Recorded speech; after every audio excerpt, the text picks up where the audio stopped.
What's up? What's up? What's up, everybody? I am Bernard Damon Holcomb, and I am the creator and host of the Damon Speak Show. Thank you all so much for tuning in tonight. We have a very, very special show planned for you. We're going to be talking about cosmic healing. We have Max Webster. He is a psychic up-level coach. He's going to be telling us how to get to the next level. He specifically focuses on entrepreneurs. So if you have a business, if you're thinking about having a business, this is the show for you.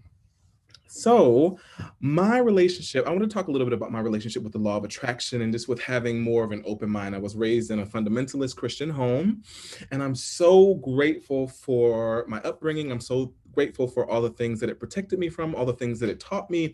But as I've gotten older, I found myself expanding. I found myself thinking about other religions and other ways of being and not being as judgmental. So if someone was born in another country, in another place where their family didn't know anything about Christianity and they believed that their religion was the right way, I don't believe that I should tell them that they're going to hell. I don't believe that I should tell them that what they're doing isn't right. So I have my relationship with my higher power. I love Jesus. I love God, but I'm also very open. I feel like more of a seeker. I feel like more of someone who's just open to different ideas. And I would love to have this conversation with you. If you want to reach out to me on any social media, or if you want to ask any questions tonight, please come with your questions. We're happy to have them. So without further ado, I want to introduce you to Maximilian Webster, psychic up-level coach. Come on.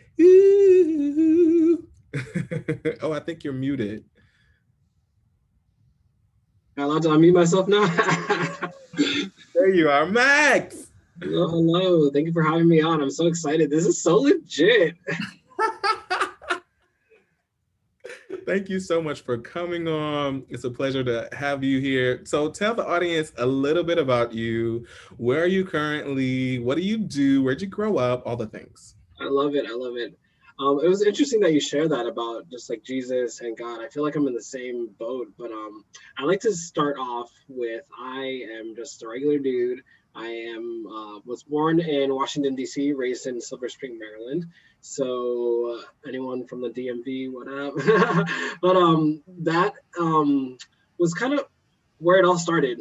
I remember for me, spirituality was always something that was really important to me. And I had this knowing from a very young age that I was here to do something like great, something positive, something impactful.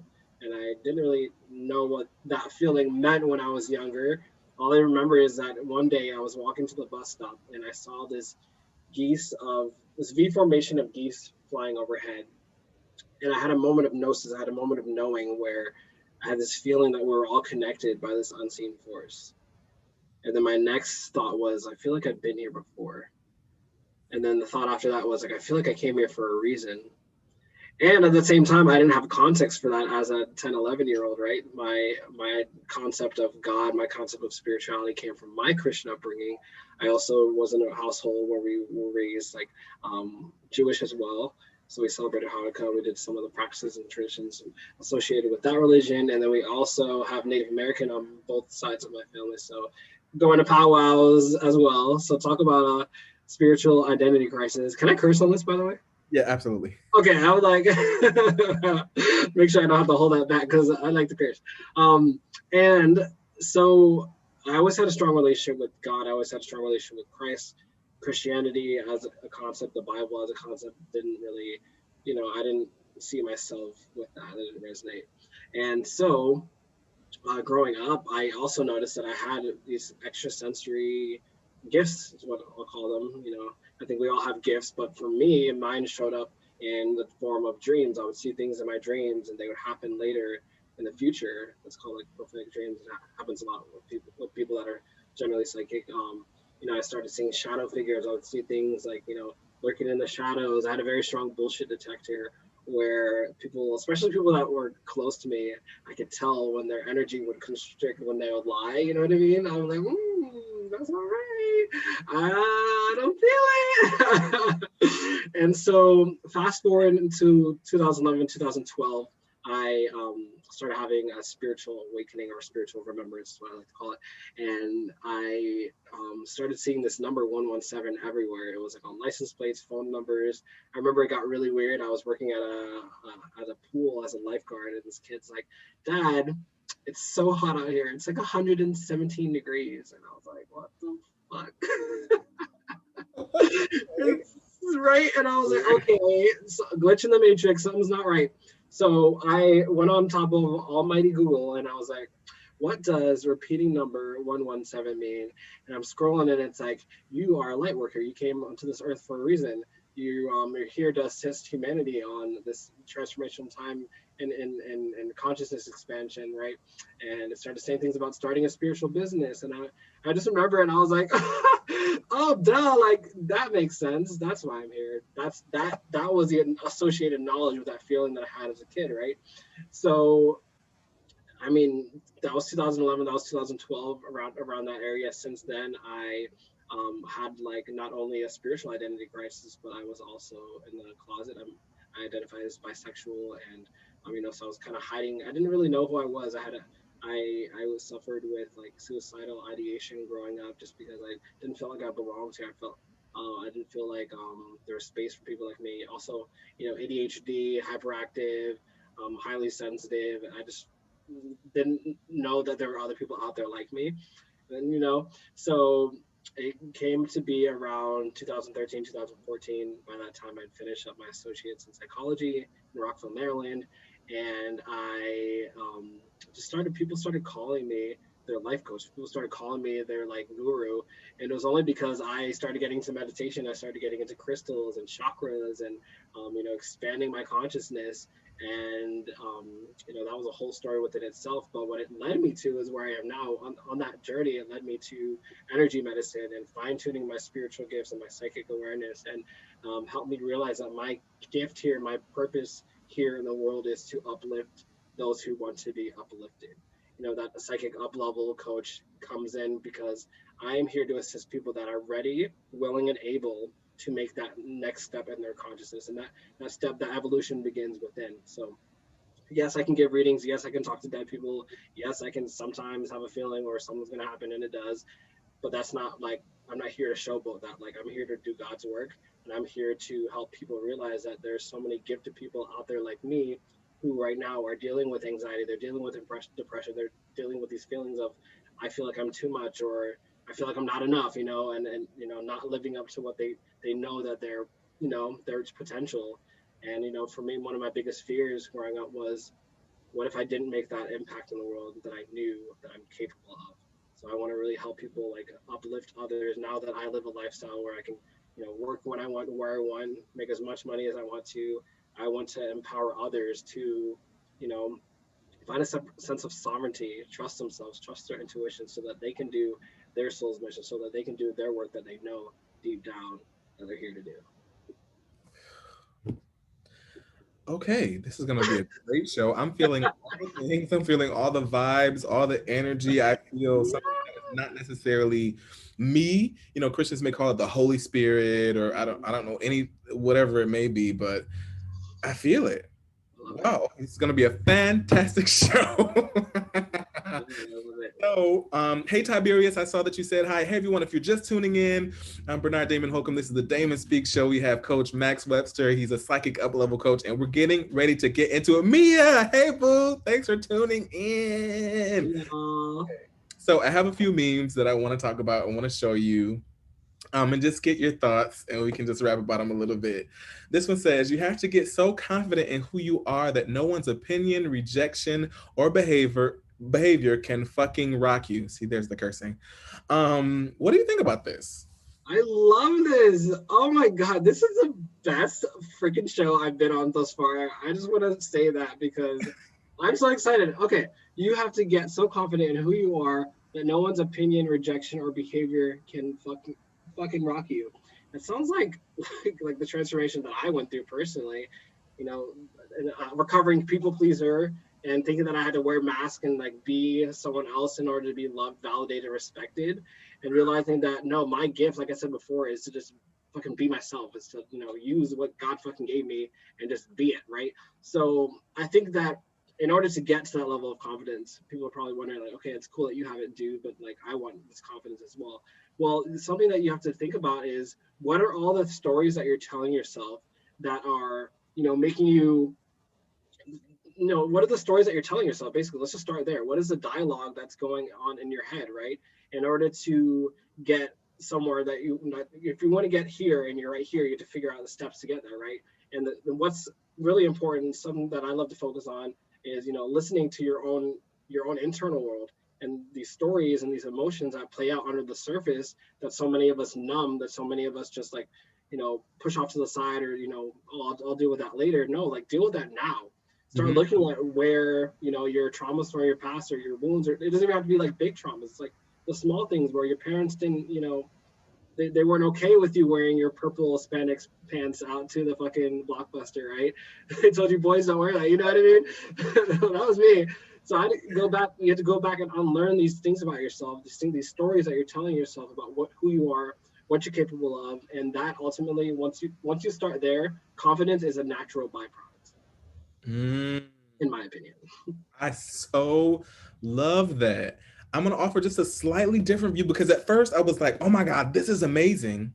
And then I thought about the person that just doesn't feel it, that just doesn't feel confident. Is there room for someone that doesn't feel like this? And can they be okay with themselves in the moment on their Mm. journey toward being confident? Because someone could see this and be like, oh man, I'm not confident. Like, I feel even worse about myself. Yeah, yeah, yeah. So for the person that is looking at this and maybe feeling like that's this level of confidence, this level of clarity is unachievable, I like you to like just stop right there and like just tune into yourself and take some deep breaths.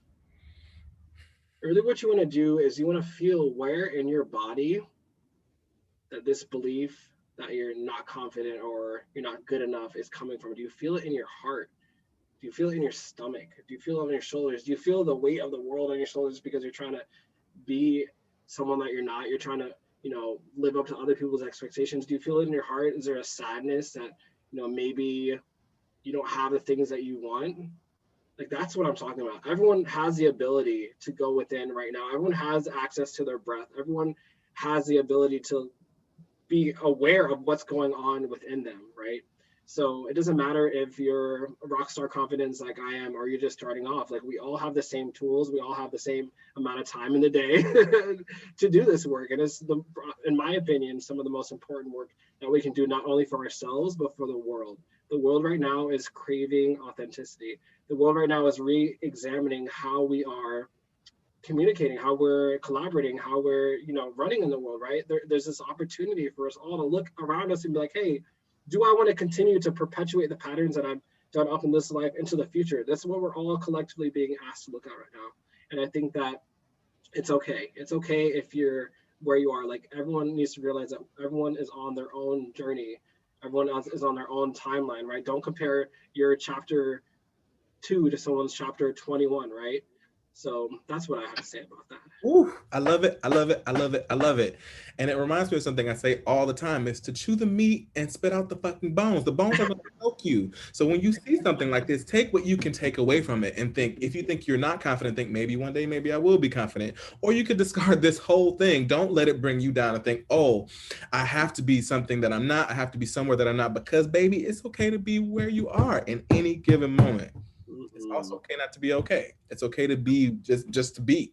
Exactly. And how do you get better? Is by acknowledging those moments and being okay with not being okay, right? Totally, totally. Let's go to that next meme. What did I choose? Don't be afraid of change. Beautiful things can grow when you're willing to let go. mm, this one comes with so much. This one hits a sore spot within me, full of vulnerability. Change is hard. Change is also the only constant in life. But with change comes grief because you're letting go of something that you used to have, whether it's a relationship, whether it's a job, whether it's a house. You know, these are all things that we, over time, based on our interaction with it, we start to develop as like part of our normal, as part of our who we are, right? So when the winds of change come in, which they do all the time, because that's how life works, it's how willing are you to let go of what is no longer in alignment, right? What's no longer needed, what's no longer alive, right? I want to hear your thoughts on this. Whew. Change can be very difficult.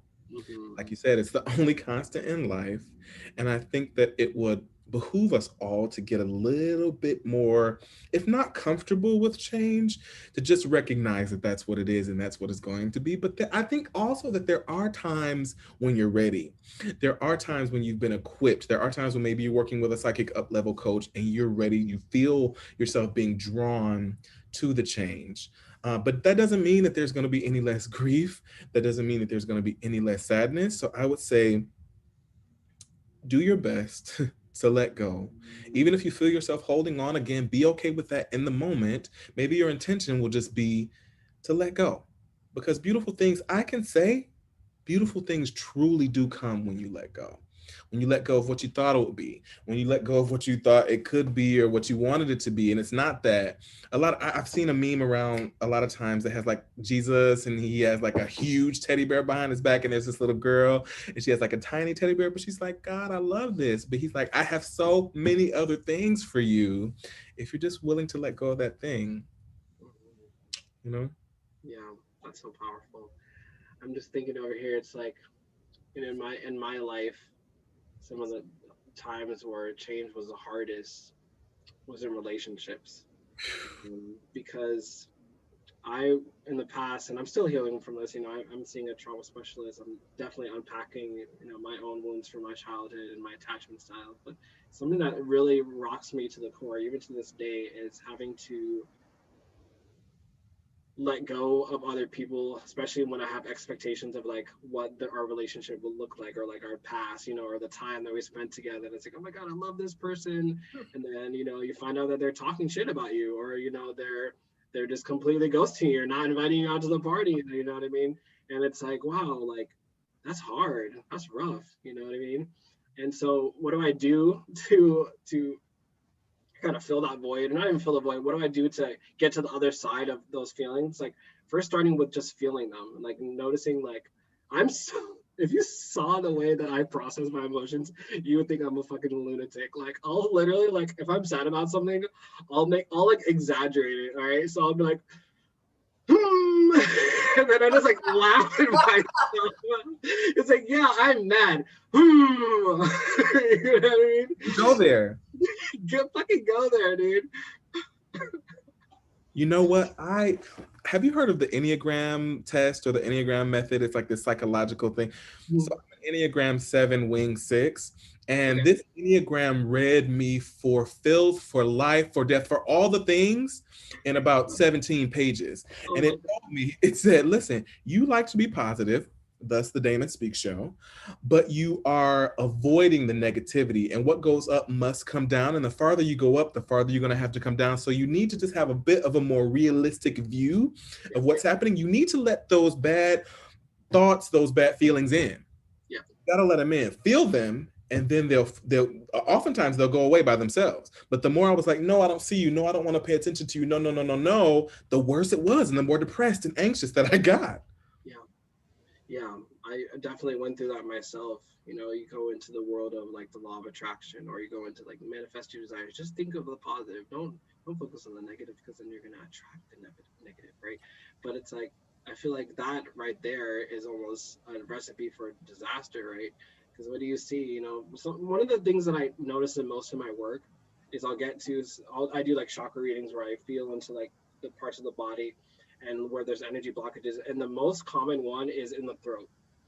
And it's where people, they will swallow what they're trying to say. Like, they don't say the things that they want to say, whether to themselves, you're like, that's me, or to other people, like. And what you do in that moment is like, it's like you're almost like drinking your own poison, so to speak. Like, it's like these things need to move through you, like these emotions, these feelings.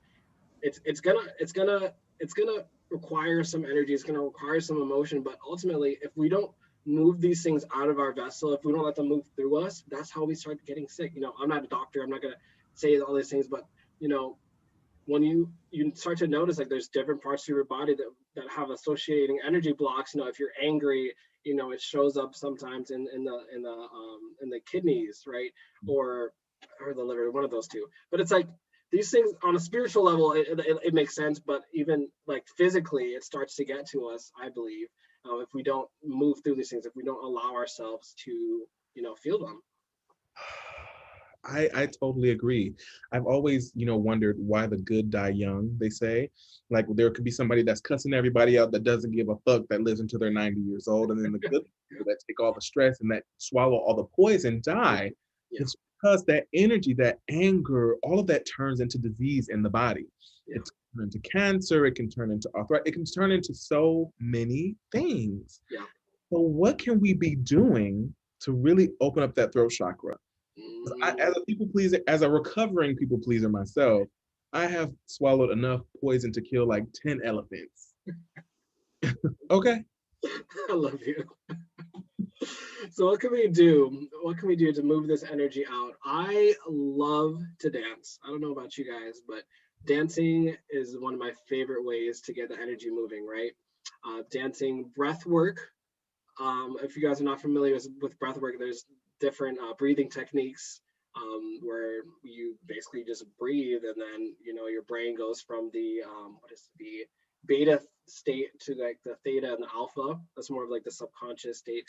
So allowing yourself to do these breathing exercises, for most people, they end up confronting emotions and things that they had just stuffed down for so long. And definitely do that with like a facilitator. If you don't feel comfortable doing it yourself, obviously go self-evaluate your level of readiness because it's intense. And then another thing that I love in terms of like the throat chakra is screaming, like making sounds. Like I believe that our vocal cords, the sound of our own and the vibration of our own voice is one of the most healing modalities for us, right? So even going like grabbing a pillow and if you wanted to fucking curse out Janet for cutting your paycheck in half, it's like, fucking Janet, you bitch. And obviously you don't have to send that energy towards her, but it's like, get it out of you, right? 1000%. 1000%. Because I was thinking, I live in the Bronx. And like if I start screaming, someone would call the police, even though this is like an opera apartment, so we're always screaming and like performing. Yeah. So great. I'm definitely gonna be doing some screaming. Let's go to that next meme. Sorry for ignoring y'all. I thought me and my man was getting back together. Have you had friends like this? Have you been his friend? Oh my gosh, sorry for ignoring all. I thought me and my man getting back together.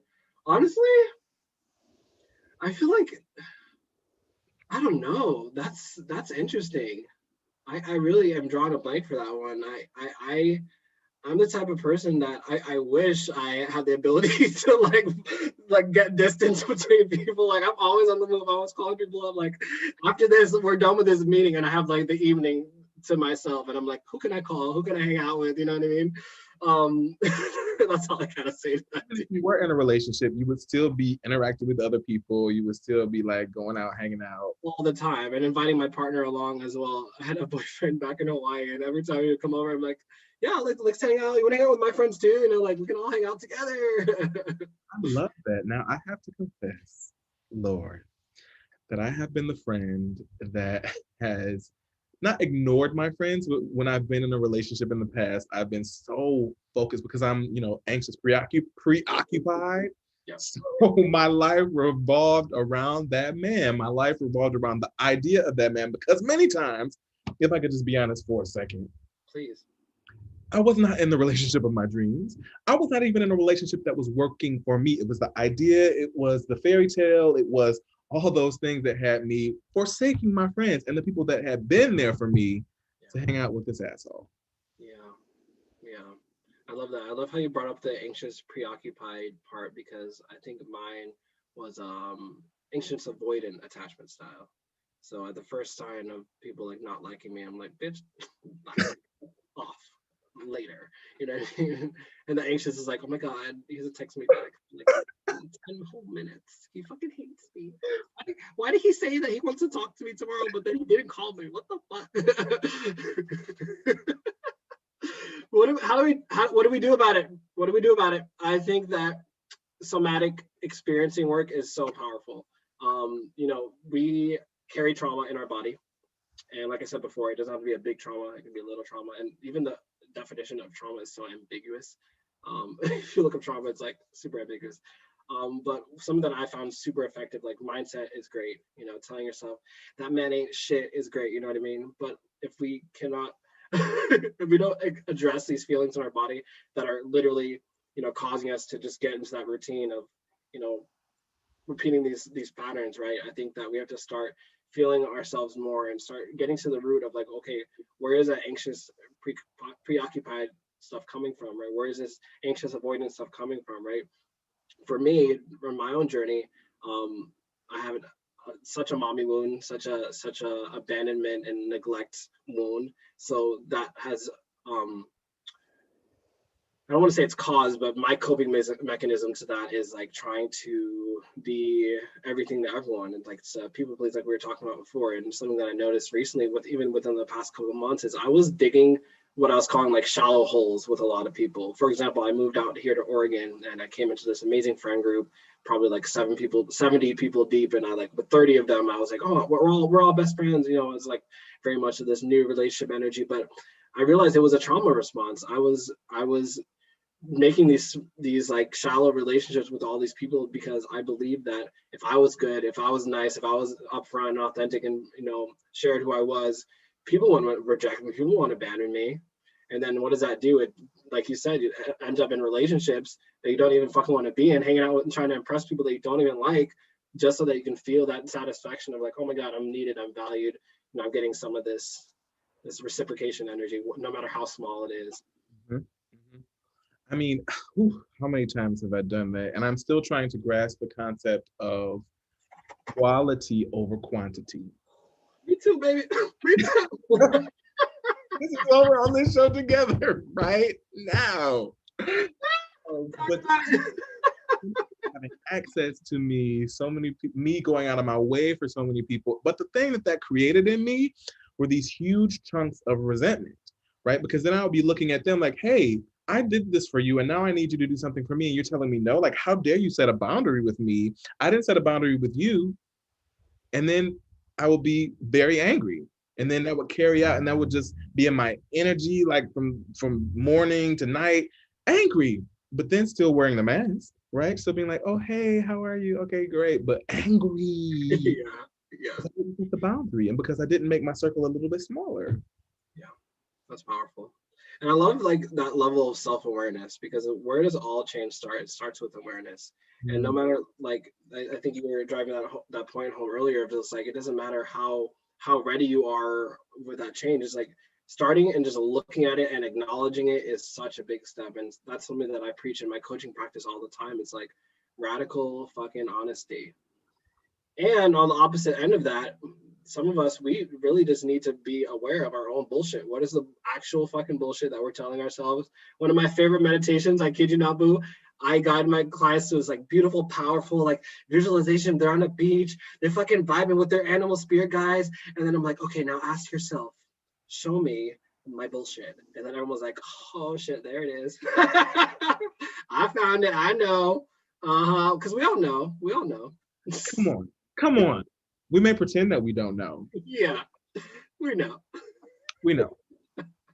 Tell me what it was like breaking out of the system, the spiritual system that you were in as a kid, like the Christianity or Judaism. Was that a very slow process? Was it just one day you woke up and were like, I'm not doing this anymore? Or I feel like this is like a lot is going on that's larger than just this one religion. Yeah. I feel like my relationship with God has been the one thing that's carried me through. I used to make little bets or deals with God. I'd be like, well, if I can do this, then I won't do that if you give me this. You know what I mean? It would work. So from a young age, basic like reward system, I was like, oh, this nigga upstairs is listening.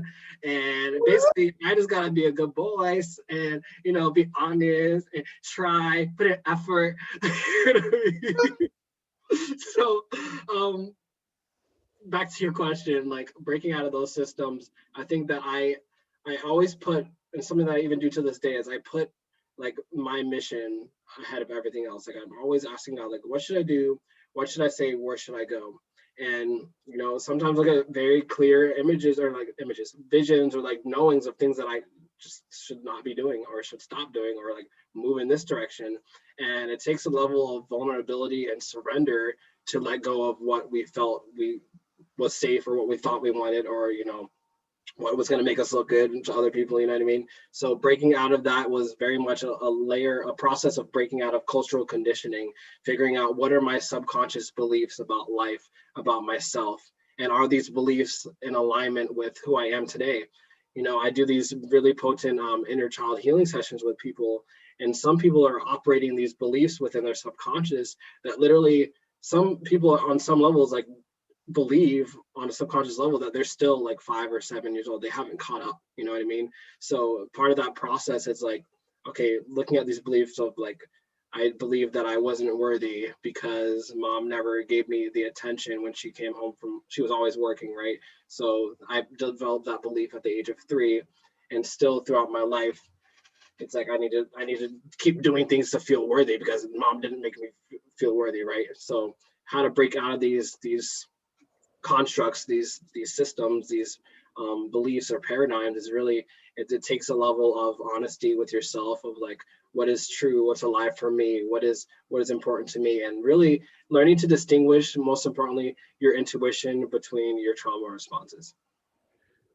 And listen, when you're a people pleaser and you've grown up pleasing people or thinking that the way to be safe, or maybe even you were in a situation literally as a child where you were safe because you people pleased, because you didn't make that person angry, because you stayed out of the way. Yeah. Learning how to unblock your throat chakra, learning how to use your own voice, and actually even be aware of how you actually feel and what you actually want can be extremely difficult. Mm-hmm. Yeah. It can be extremely difficult.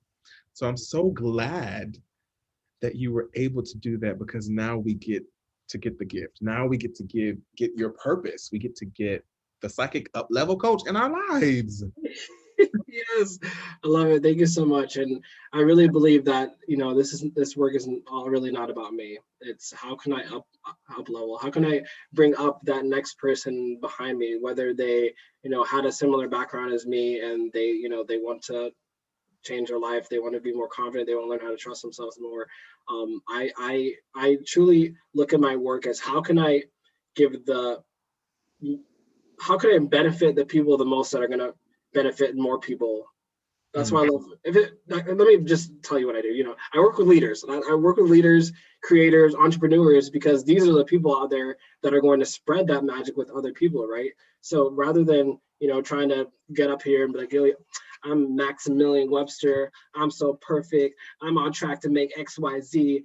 It's like, no, I am perfect and I am on track to make X, Y, Z, but I do it because I believe in you. I know that you can do it too. And that if you have a dream, if you have an idea, there's a 99.9% chance that you're here to share that with the world, right? And there's so many people out there that are what I like to call new paradigm builders. Like they're here and they don't fit into the old system of reality because they're actually here to create something different. So if your job is not working out, if your relationships aren't working out, if whatever in your life is not working out, maybe just maybe God is calling you to something greater. Maybe that you're setting your sights too low. Maybe you're trying to fucking fit a square peg in a round fucking hole. You know what I mean? Mm-hmm. Absolutely. Absolutely. I think that, I mean, there's a lot of fear, and I think that we also get in our own way, but I know that there's somebody that's either watching now or will watch this in the future that will feel it. You just feel it. You know you're being called to more. You know you're being called to do something else, but you're too afraid. And that's where, for me, hashtag feel the fear and do it anyway. Feel the fear. Reach out to Max. He is willing to take you. Are you opening? Are you open for clients right now? I'm not. I'm actually I'm booked until end of April. Okay. There's some questions and some comments that are coming in. Be booked. Be booked. But you can definitely hit me up and get on my calendar, you know, sooner than later. I do consultations and I just love to make new connections and, you know, help people. A lot of my programs are pretty high level right now, and I have to, like, in the past I'd be like, oh yeah, I'm available, I can take on the world. But it's like, no, I need to actually make time for myself and my Woo. beautiful clients that I've already invested in their growth and their transformation. And then when I'm ready, I can serve more I, people. I so love it. I love it. I love it. We're going to get to this question in a second. If you're just tuning in, I am sitting down with Coach Max Webster. He is a psychic up level coach. We're having a fantastic time. If you're viewing on YouTube, go ahead and hit that like button. Share this with somebody that may need to hear it tonight. Go ahead and subscribe to the channel. I appreciate all your love and support. So there was a question down there that said, what do you recommend for people that feel stuck? Okay, what are your suggestions for people who just feel stuck? They're in the mud. They don't know what to do. They don't know how to get out of it.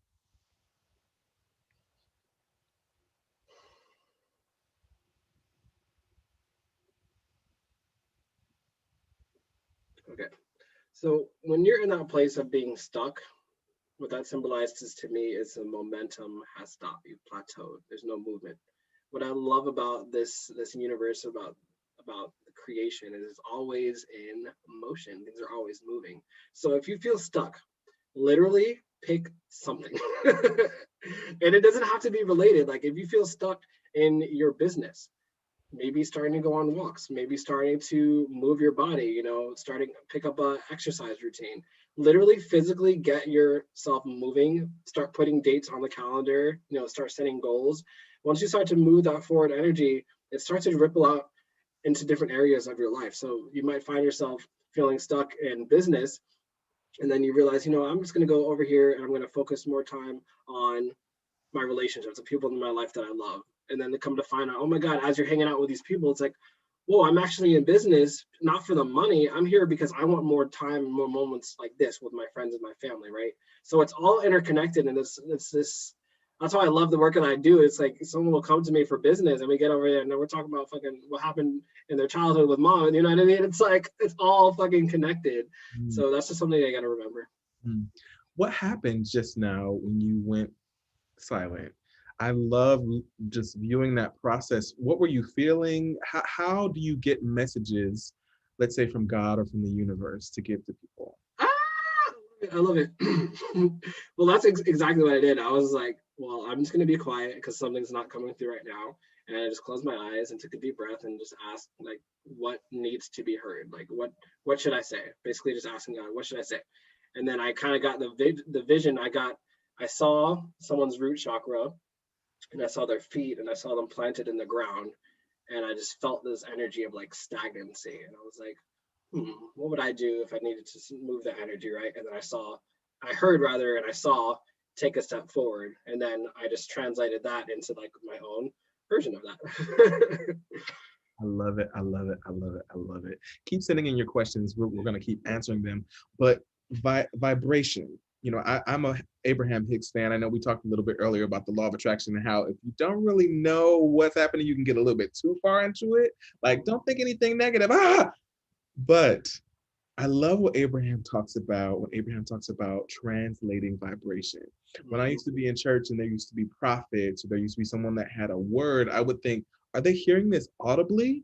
Maybe they were, maybe they weren't. But for me, when I get a word, when I have had to say something to someone and they're like, oh my God, how did you know that? It's because I feel the vibration and I translate it. I'm giving the words, but I know exactly what it is that I need to put out there. I Mhm. love it. Yeah, I that's so love fun. We all have access to that. It's so great. it. What's that? All of us. Yeah, yeah. I find that in my course, I do this course called Intuitive Initiation, where basically I have like different healers and coaches come in and they want to develop their intuition. And literally, just have them sit down and take a couple deep breaths. And I'm like, all right, read me. And they're like, what? I'm like, you already know how to do it. Just do it.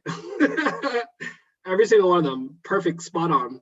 And it's like, what happened there? Why do we tell ourselves that other people can do this Mhm. and we can't? It all comes down to the idea of trust. Like, do you even fucking trust yourself? Because if you trust yourself, then you're gonna trust the messages that are coming through, right?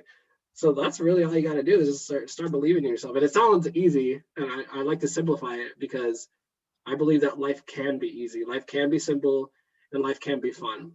And it's really all about what are the roadblocks, what are the beliefs and the stories that are programmed into us that tell us otherwise, that are limiting us. What limitations are we putting on ourselves?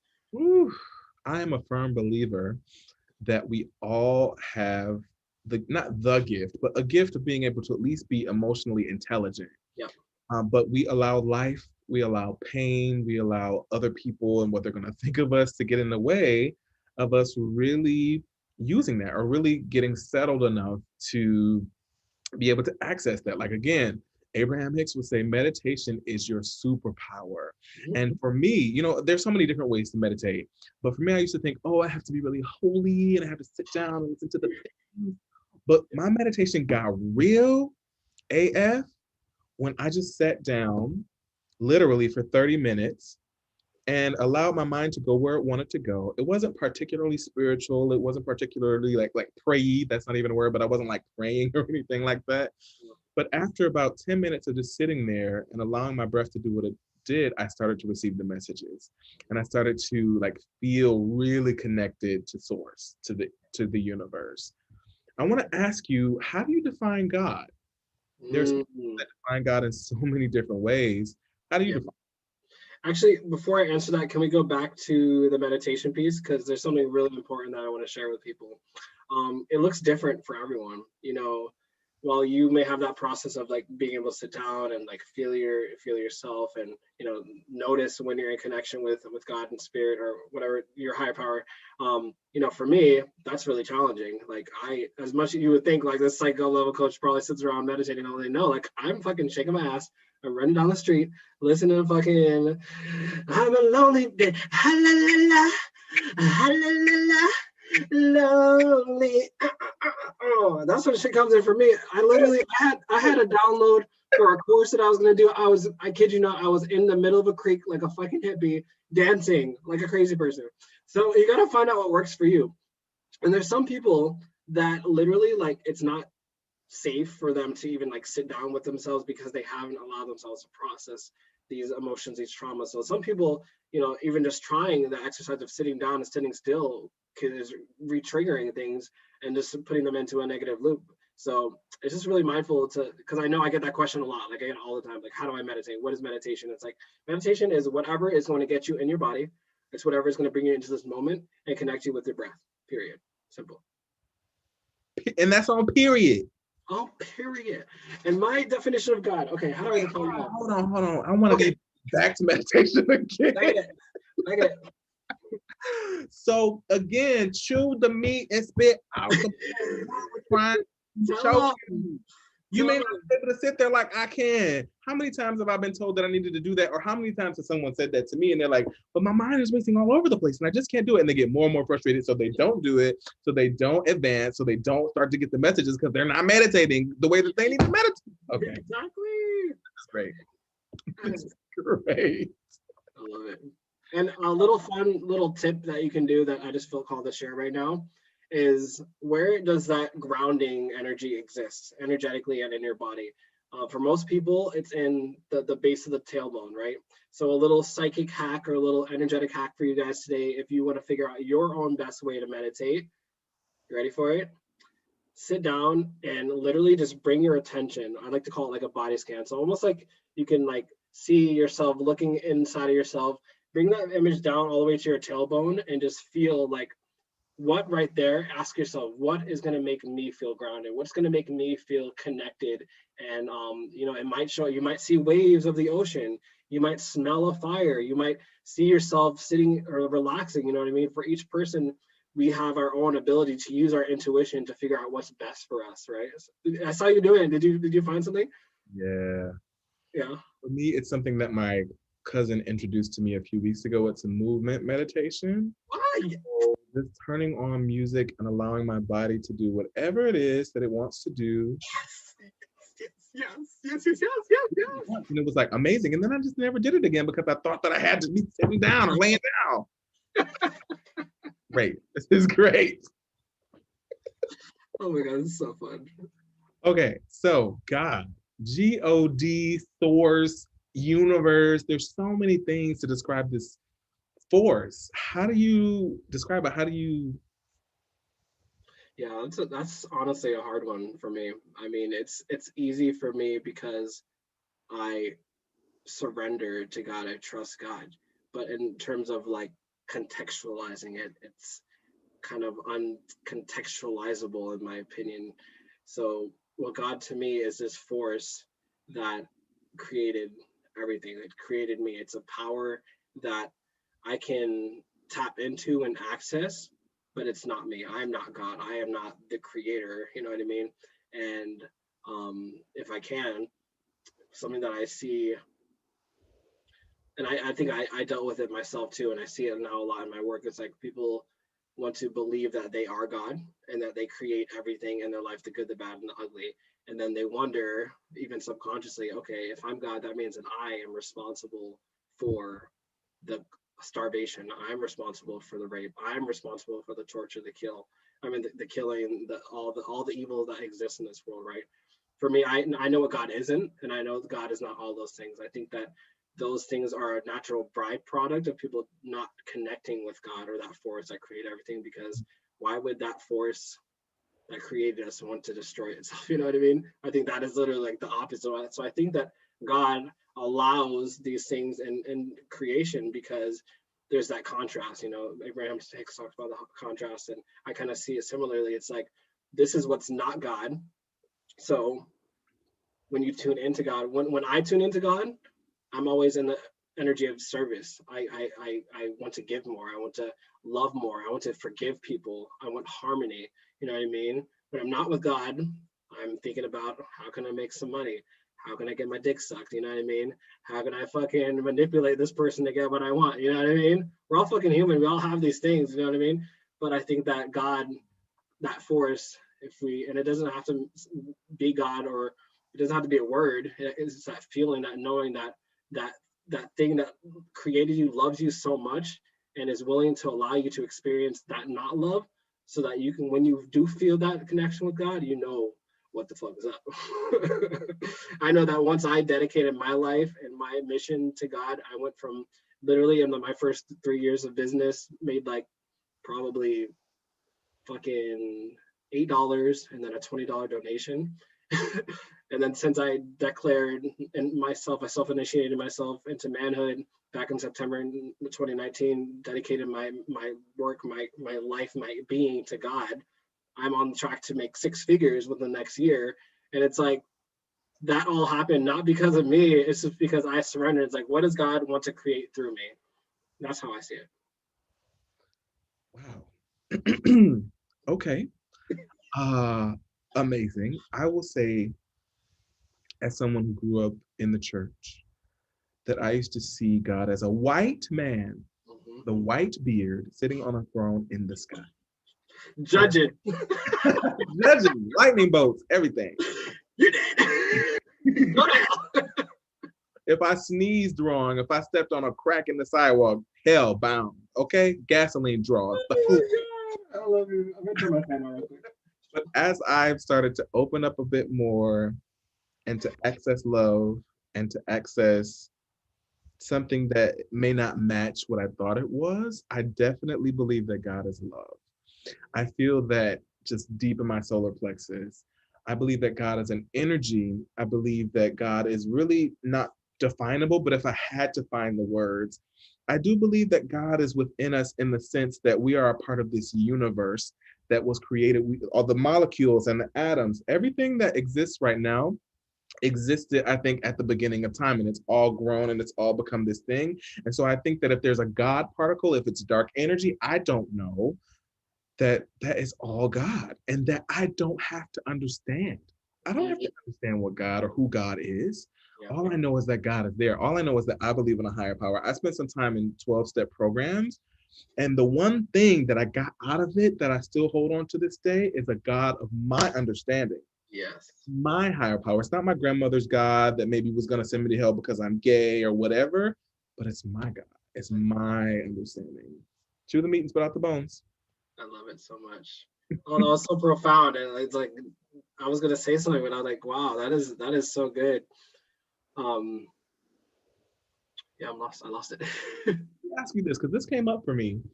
Have you ever been angry at God? Have you ever cursed God out? Because Mm. there's like respectability things that we're taught when we're kids, like ask God a Ooh, question. Don't so curse at God. yeah, yeah, that's such a good question. That I've dealt with myself, and that's something that has been coming up a lot in my readings, especially talking about that place of grounding, that place of like that root of feeling safe to receive, feeling that you're going to be provided for. Those are all the feelings of the root chakra, right? And so I noticed, and this came up when I had my own psychic up level coach. She was like, "Yeah, I can feel this. You're angry at God for not answering your prayers, for creating you the way you were, and just like that resentment." And I think it's very, it struck home for me because, like I said before, I felt like I didn't belong. I felt like there was something wrong with me. I felt like I didn't belong here, and that's where that was the root of all these like suicidal ideations, right? And so learning to have more of a wider perspective on my life and seeing that all the things that I went through weren't because God hated me, but it's because I needed to go through these things, right?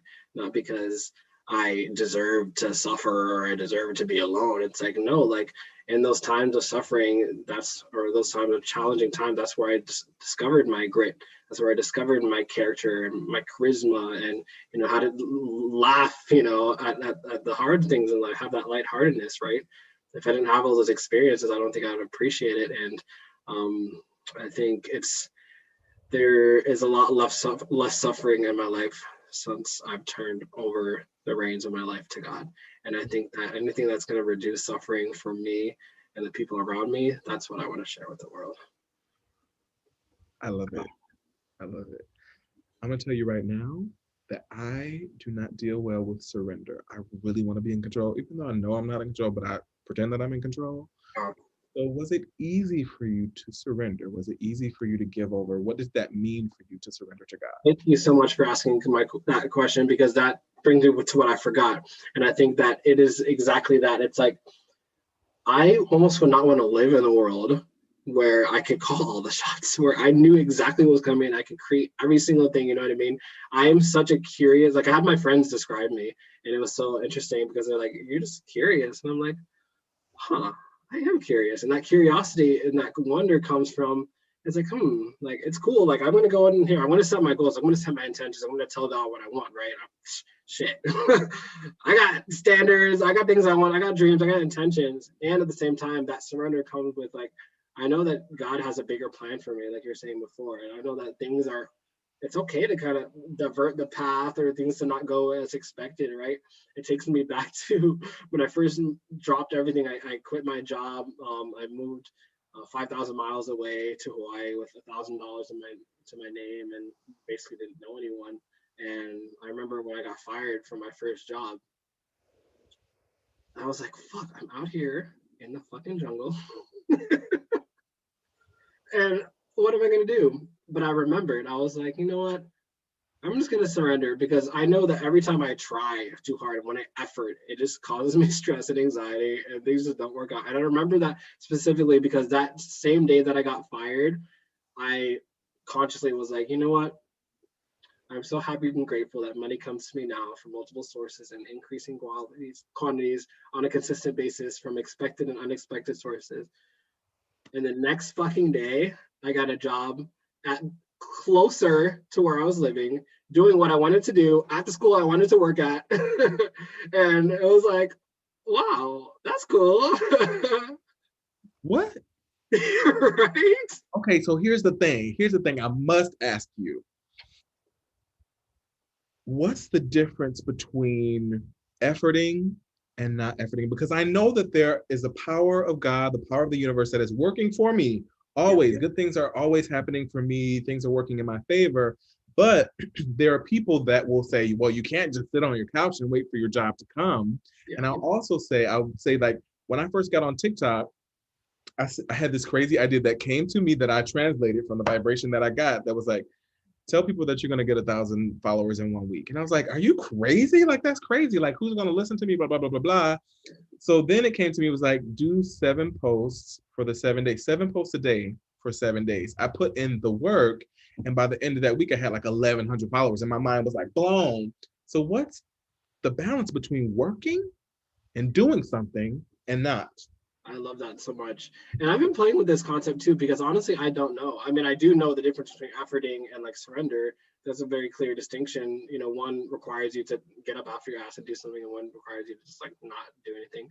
But at the same time, I've always played with the idea of like, as a psychic, like, am I predicting, am I guessing these things about people, or do I just know because I've had that vision? I knew it was going to happen, right? So it's like not less. So it's like I set my goal for getting a 10K month because not only do I know it's possible, but I just have that concrete, like that plan.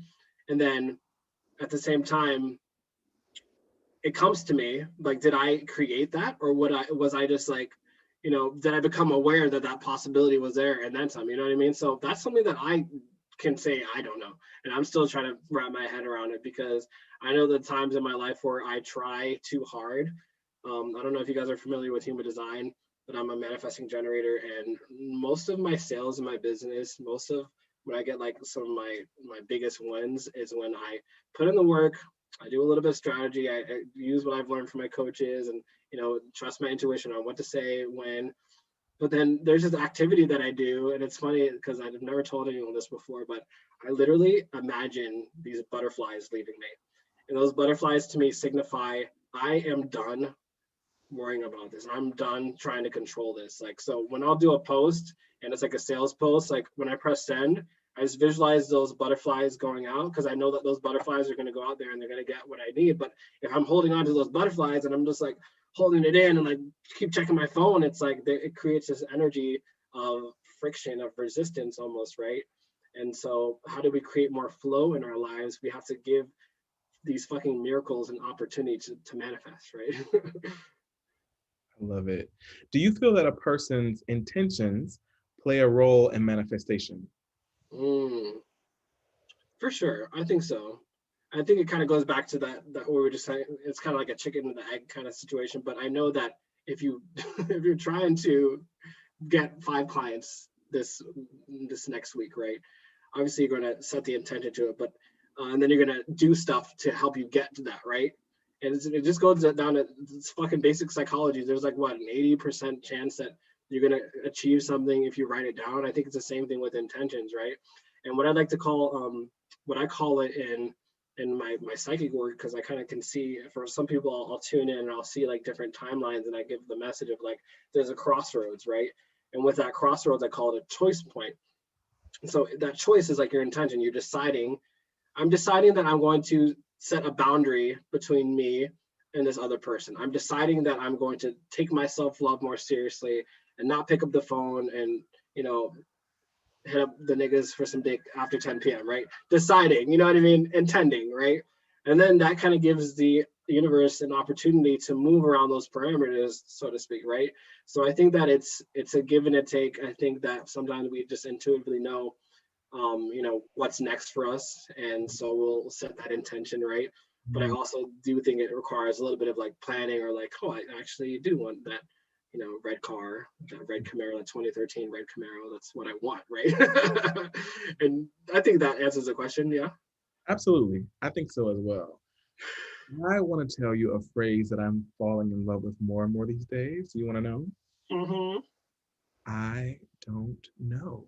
When you just answered that question and you said, I don't know, that gave me so much life, because there's this pressure, especially as a coach or as a professional in any thing that you're doing, to always have the answers and to always be profound and to always know what the fuck is happening. Boring. Sometimes you don't know. Yeah. Yeah. I That's love true. it. Let's talk a little bit about contrast. So we're thinking in terms of Abraham Hicks or law of attraction. Contrast is, I'm guessing, anything that comes that kind of shakes things up or maybe has you a little bit stressed out or anxious. Yeah. Do you welcome contrast? in your life? I do. And I think that, in order for me to experience a lifestyle that I do right now, like I travel a shit ton. I love what I do. But it had to take me being stuck at jobs, being broke, doing shit I did not like, for me to literally get my ass off the couch after work and get these little fucking thing called journals and write down what is working, what is not working, and course correct. Because that contrast, it's a lesson, it's a fucking experience, and it's more than likely going to repeat itself until you come in alignment with what it is that you're actually, here to do. That's my opinion.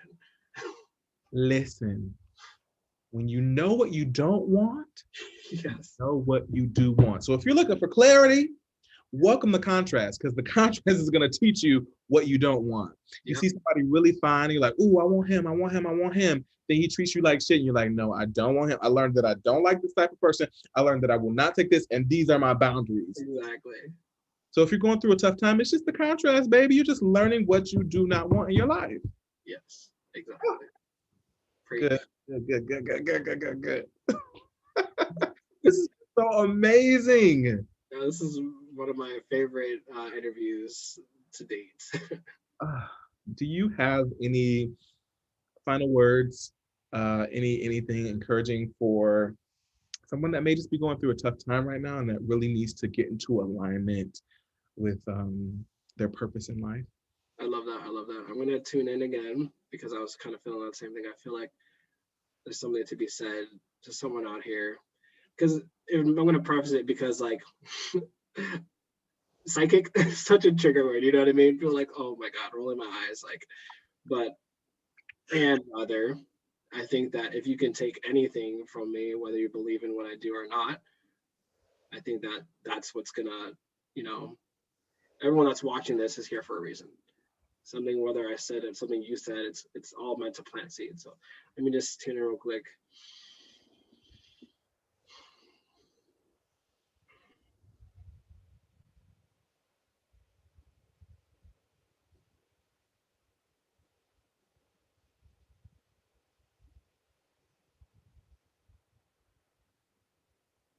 I feel like I want to talk about just expectations of gender roles for some reason. And I think that as a bisexual man who holds like this really nice flow of feminine and masculine energy, I know that that's something that I wasn't very comfortable with for my whole life, right? I would be so uncomfortable with like holding my boyfriend's hand in public, or people would call me gay, and I'm like, oh, I'm not gay, but like I'm kind of gay, you know what I mean? So I feel like someone out there just needs to hear that your life gets to be what you make of it, right? And sometimes we have such hard expectations of ourselves because it's really mom and dad or society telling you what you should do, how you should act, who you should love, where you should put your fucking genitals, you know what I mean? But going back and thinking about like who am I? That's the first place to start. It's like, who am I? And let that be your guiding light, and give yourself that permission to start making choices, setting intentions that are in alignment with you discovering that person that you're becoming. And let that be a natural process. It doesn't have to be it doesn't have to all happen right now. You know what I mean? I as expressed as I am right now, I know that there's more. I know that there's another layer. I know that there's work to do, right? But right now, give yourself that grace, give yourself that compassion, because that's what's going to create more harmony in your life.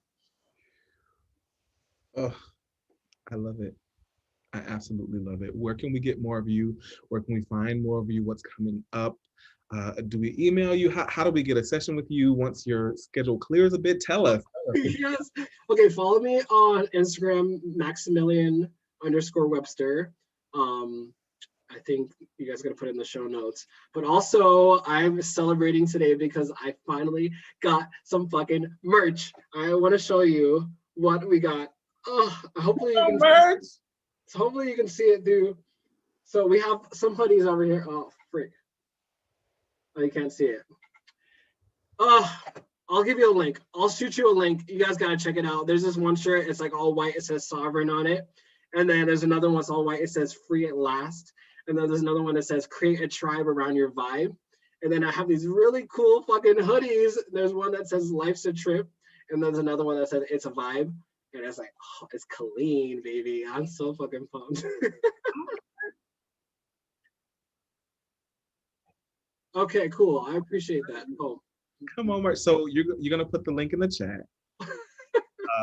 Wow. And while you're doing that, I just want to say thank you to each person that has tuned in to the Damon Speaks show. I won't call you by name, but just know that I see you and that I love you. Thank you to everyone that may be tuning in for the first time to the Damon Speaks show. This show is about openness. This show is about honesty. This show is about vulnerability. I have created a space for people to come and to tell their stories and to share their knowledge with you. So you can come back every week, 8 p.m. Eastern Standard Time on youtube.com/Bernard Damon Holcomb.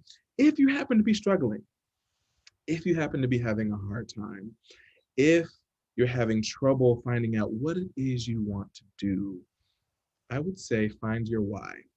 Do you want to feel better? Why do you want to feel better? Do you want to be a star? Why do you want to be a star? Do you want to be a talk show host? Why do you want to be a talk show host? Because when the rubber hits the road and when shit gets hard, you can always go back to that why, that anchoring thing, that foundation that you can hold on to that will take you through the dark days. And remember that the contrast is there to teach you something. The contrast is there so that you'll know what you don't want, which even strengthens you even more to know what you do want and know that all things are possible. There is good in the world. There is good in the universe. And most of all, God loves you. You've made mistakes. You've done terrible things, but God loves you. And if God can love you, how dare you not love you? If God is nice to you, if God is providing for you, then you can be nice to yourself. Be kind and be nice to yourself. And the more you're nice to yourself, the more you can be nice to other people, the more the energy will continue to multiply in your life and in the universe.